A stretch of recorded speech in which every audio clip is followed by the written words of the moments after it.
तो नौकरी पा लेना आसान है, लेकिन सम्मान के साथ सर उठाकर नौकरी कर लेना बहुत मुश्किल है। और ये इसलिए मैं कह रहा हूं कि इसकी कीमत चुकानी पड़ती है, और हम लोग कीमत चुका रहे हैं। कई केस मुकदमे, फर्जी तरह का केस मुकदमा लगा देगा। अरे SC ST OBC तो आंख कैसे उठा के बात कर रहे हैं, लिख क्यों रहा है, आर्टिकल्स क्यों पब्लिश हो रहे हैं, किताब कैसे आ रहा है। तो यहां पे जो असिस्टेंट कमिश्नर होंगे तो उनको डिप्टी कमिश्नर तंग कर रहा होगा, डिप्टी कमिश्नर जो होंगे उसको ज्वाइंट कमिश्नर तंग कर रहा होगा, ज्वाइंट कमिश्नर जो होंगे उनको कमिश्नर तंग कर रहा होगा, और जो कमिश्नर होंगे उसको सेक्रेटरी तंग कर रहा होगा। आप सब बड़े साहब लोग हैं, अच्छा लगा। ये संडे को बड़े साहब लोग आराम करते हैं, लेकिन आज टाइम निकाल कर आप लोग इकट्ठा हुए। हम लोग ऐसे सड़क पर धरना प्रदर्शन में जाते रहते, इतना शानदार हॉल में बुलवा रहे हैं, तो थोड़ा कंफ्यूज भी था कि साहब लोग के बीच में क्या कहना है। तो मुश्किल है। और इसलिए डॉक्टर अंबेडकर का एक कोट मैं आपको कह देता हूं। मैं, कई साथी हैं, आप जाके एक DGP जो SC ST OBC का कहे कि एक FIR दर्ज करवा के दिखाइए मुझे एट्रोसिटीज एक्ट में। SC कमीशन बैठा हुआ, जाके एक एट्रोसिटीज एक्ट में FIR दर्ज करा के दिखा दीजिए मुझे। Precisely that is why Dr. Ambedkar said, nothing is more disgraceful for a brave man than to live a life devoid of self-respect. आपको नौकरी भी करनी होती तो अपने सेल्फ रेस्पेक्ट का दमन करके करना होता है। नहीं तो खीरा चोरी के आरोप में आप जेल में होंगे, हीरा चोर सब इंग्लैंड में मजे कर रहा होगा। आरोप लगते हैं। जब मंच का संचालन कर रहे थे तो उन्होंने कहा कि बाबा साहब कहते थे कि जो कौम इतिहास नहीं जानता वो गुलाम होता है। सुरेश जी थे शायद। सुरेश जी, हाँ, अच्छी बात है। मैं इतिहास का छात्र हूँ, इतिहास पढ़ाता हूँ, और ये बात सही है, आप लोग सब मानते होंगे। सही है नहीं? सही है। लेकिन जरा ये मुझे बताएं कि आप में से कितने लोगों ने अपने बच्चों को इतिहासकार बनने की ट्रेनिंग दी है? कोई? इकोनॉमिस्ट बनने की ट्रेनिंग किसने अपने बच्चों को दी है? सोशल साइंटिस्ट बनने की ट्रेनिंग क्यों नहीं बच्चों को दी?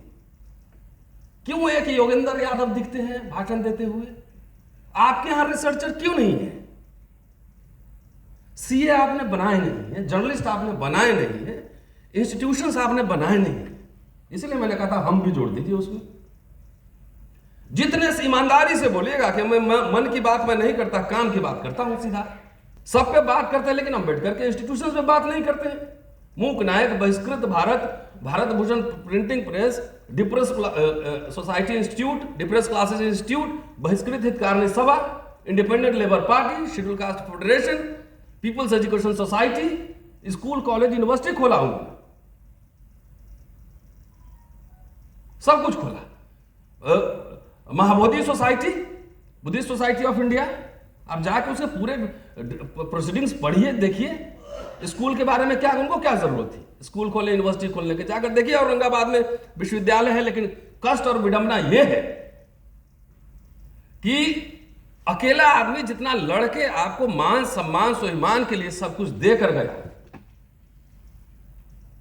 आप सब लोग इतने लोग होकर खाली लाइफ हमारा सेट हो जाए, इस चक्कर में सब कुछ खोता चला गया, प्राइवेटाइजेशन हो रहा है, कुछ बचने उचने वाला नहीं है। और मैं आपको ये भी बता दूं कि थाने से लेकर कोर्ट तक आपकी कहीं कोई सुनवाई नहीं होने वाली। अष्टांगिक मार्ग है बुद्ध का, उसमें से एक है सम्यक स्मृति। सम्यक स्मृति कुछ नहीं है, वर्तमान में जीना है, क्योंकि अगर हम पीछे को बोझ को ढोते चलेंगे तो शायद वर्तमान भी हमारा मुश्किल हो जाएगा, भविष्य तो संवरना संभव रहेगा।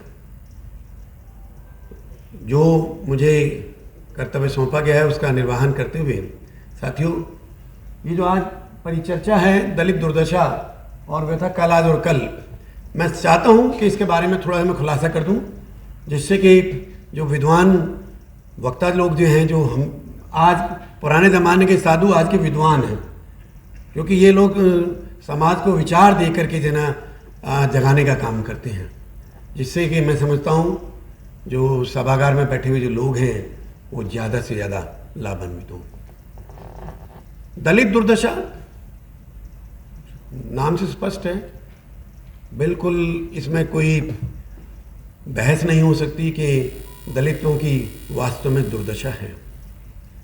और कहानी है इनकी, कहानी ऐसी रही है जिसको कोई सुनता भी नहीं है। इतिहास में तो सुना ही नहीं था, वर्तमान में भी कोई नहीं सुनता। ये भी जना अकट्ठिस बात है। और इसके लिए मैं समझता हूँ अखबारों की जो सुर्खियाँ हैं वो बताती हैं कि दलितों की दुर्दशा और व्यथा का क्या हाल है। आगे 3 शब्द हैं, कल, आज और कल। कल से आयोजकों का तात्पर्य है रिमोट पास्ट।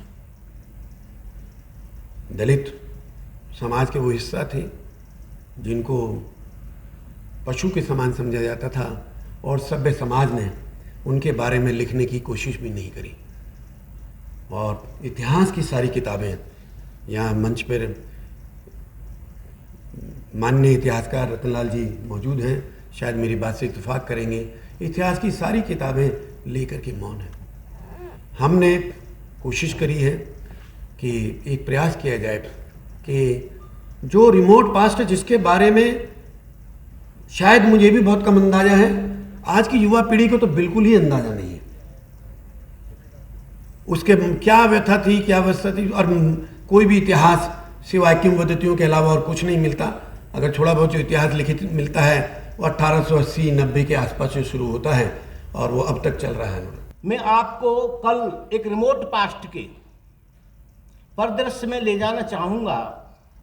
एक ऐसा समय था जब इस देश को सोने की चिड़िया कहा गया और वो पीरियड रहा है भगवान बुद्ध के समय का। और उसी कड़ी में जो 200 साल बीसी से, जो क्राइस्ट के जन्म से 200 साल पहले सम्राट अशोक का शासनकाल रहा, उस पीरियड में ये सोने की चिड़िया था।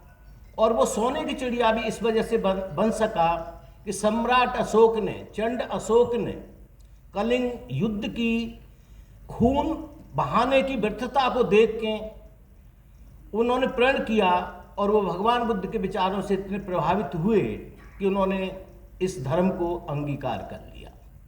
और इसको आज अगर कुछ है, आज अगर बचा है और इंडिया में तो ख़त्म कर दिया गया था।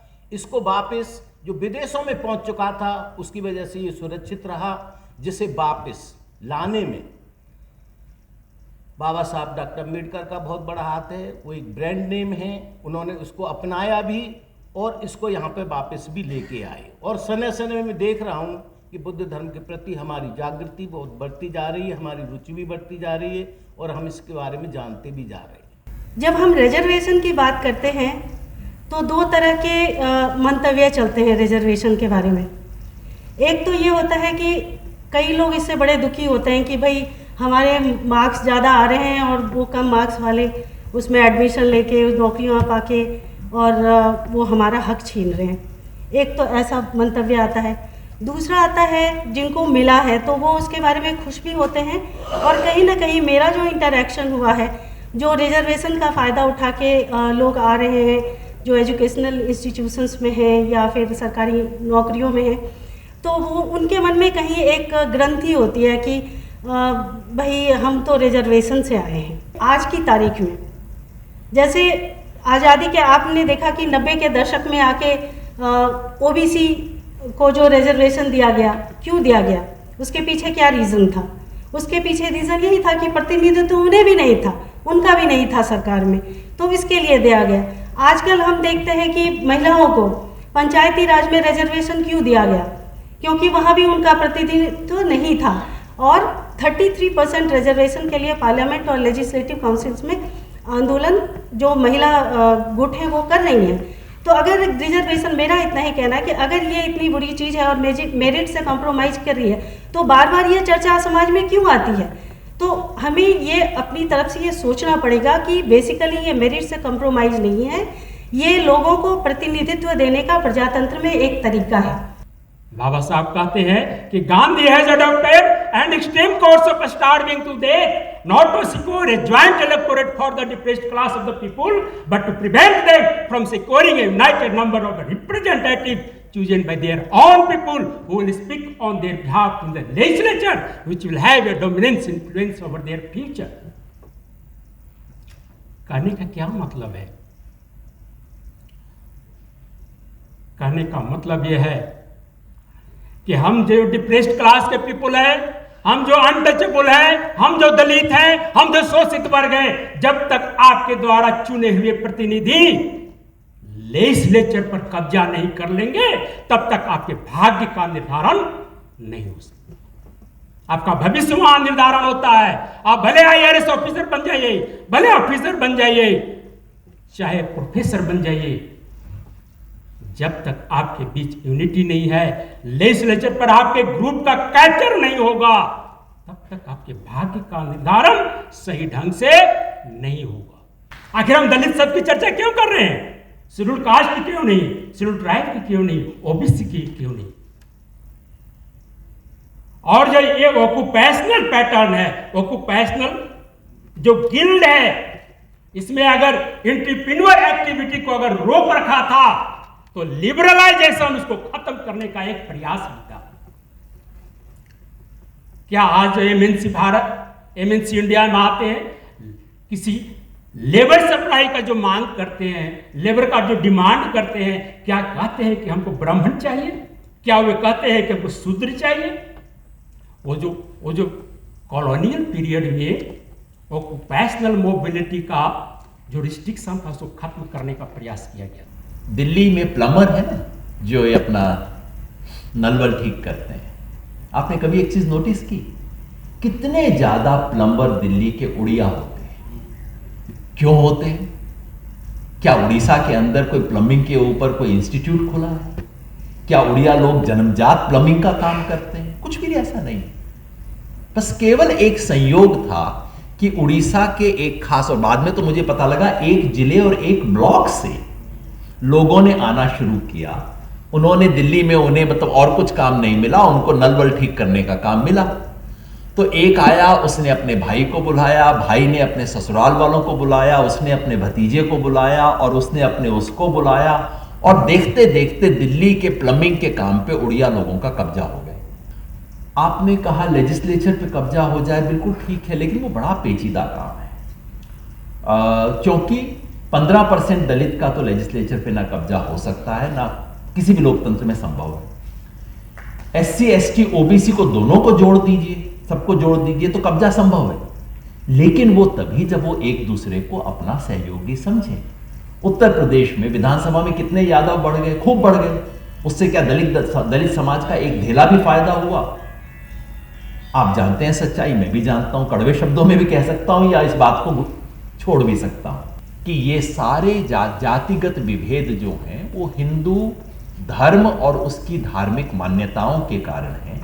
इसलिए एक ही रास्ता है कि आप हिंदू धर्म, धार्मिक मान्यता, धार्मिक ग्रंथ, धार्मिक परंपरा सबको थोक में रिजेक्ट कर दीजिए। ये रास्ता डॉक्टर साहब ने अपनाया, बहुत सोच के अपनाया, 15 साल सोचा इस सवाल पे, फिर उसके बाद उन्होंने रास्ता अपनाया। अपने गांधीवादी दोस्तों के बीच, और मैं तो गांधीवादियों को दोस्त मानता हूँ, उनके बीच जब मैं गांधी जी के कई विचारों के खिलाफ बात करता हूँ तो उन्हें बहुत चिढ़ होती है, कई बार बहुत बुरा भी मान जाते हैं। अब मान जाते थे, अब तो बचे ही बहुत कम है, मान जाते थे। इस तरह से ये जोखिम जरूर है कि ऐसी बात कहने से काफ़ी दोस्तों को लगेगा कि अरे ये क्या बात कर दी, और इस देश में लेबल लगाना तो सबसे आसान काम होता है। सब्सक्राइब करें आपके अपने चैनल समता आवाज़ टीवी को, बेल आइकन दबाना ना भूलें सबसे पहले हमारी वीडियो देखने के लिए।